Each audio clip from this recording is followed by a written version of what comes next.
Hello and welcome back to the journey. I'll do another trade recap. There are still 3 extra videos I need to do.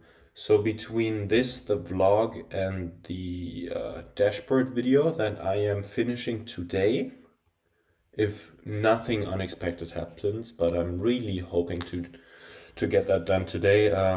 That means that I would only have to do one more extra video and then I will have caught up my schedule of posting one journey video daily, I guess.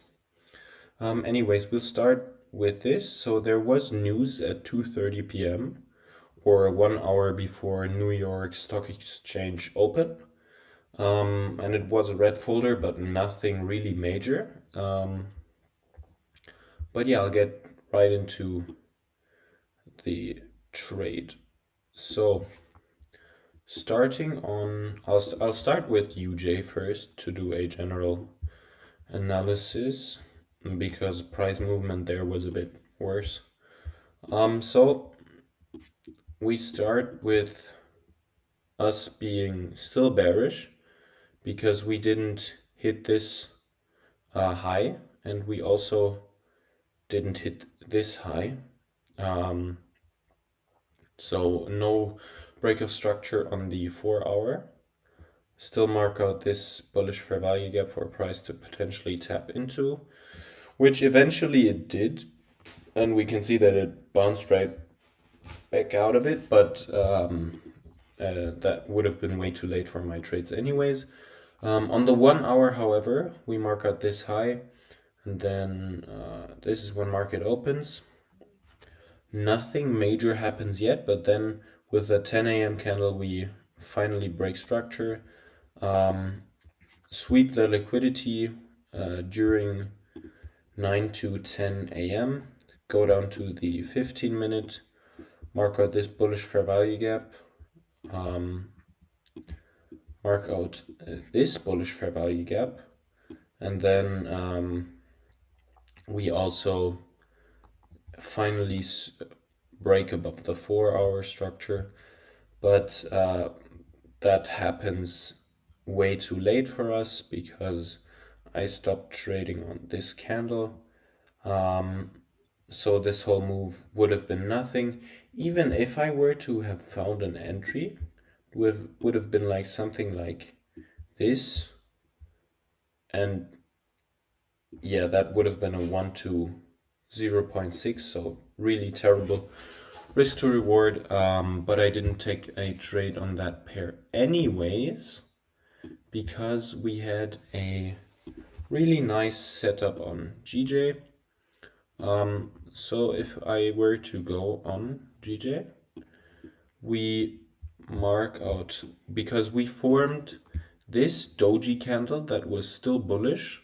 We had a nice 4 hour structure break happening here. Before that, obviously, it was this 4 hour high that needed to get swept, but we formed that one below. Here's the 1 hour high, gets swept at with the 10 a.m. candle. No, yes. And that same candle then also sweeps the 4 hour high. So I go down to the 15-minute time frame. This is from 9 to 11 a.m. We form some fair value gaps here, some bullish ones. Price taps into it, goes higher. But at that time, or when we pushed back into the fair value gap, that would have been even below the 1 hour high. So I didn't really want to take a trade of that. So instead I waited a bit more, and then we formed this fair value gap, this bullish one. And then 11 a.m. hits. I scale down to the 5-minute because we are now bullish on both time frames. On the 5-minute, I mark out this other fair value gap here. And then I let price draw back into the 15-minute fair value gap and then into the 5-minute fair value gap. And then when price breaks out here, I enter, price immediately shits itself, but then comes back up nicely. This was when I took a shower to kind of distract myself from this setup. And yeah, just rushes straight to my TP. I used, if I go to the 15-minute, I think it's better viewable. I used these highs as my TP because I thought there was a strong likelihood that price could reverse off of these. But price even ended up hitting these ones. I was debating whether or not to put my TP up here, but I decided to go for this one because this one was the safer choice. The one with more quality as a setup, and as I said, I am trying to only take high quality trades, and this TP was included in this mentality. Because obviously it was nice that price really did hit that area. It could have been easily just pushing up until here. Hold on, let me mark it out. Could have been easily just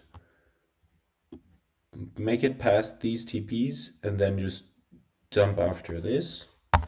It didn't do it, but very well could have happened. And then we see what happens right after this high gets hit. Price just collapses massively. And yeah, you probably could have taken some kind of trade here.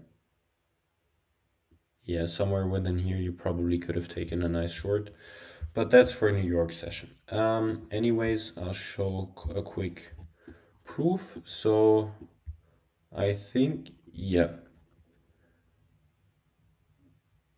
Hold on. I'm not sure. No, actually, I took this trade on the last one was this break-even trade. Then some more break-even trades, these two losses, and then those big winners. But today I made $103 on the funded account.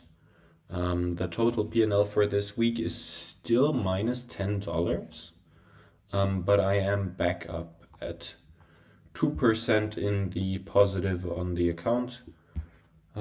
Yeah, that'll be it. See you tomorrow, or see you in the vlog or the dashboard video. I'm not sure which one I'll make first. Probably the dashboard video, but yeah, see you in the next video. Bye.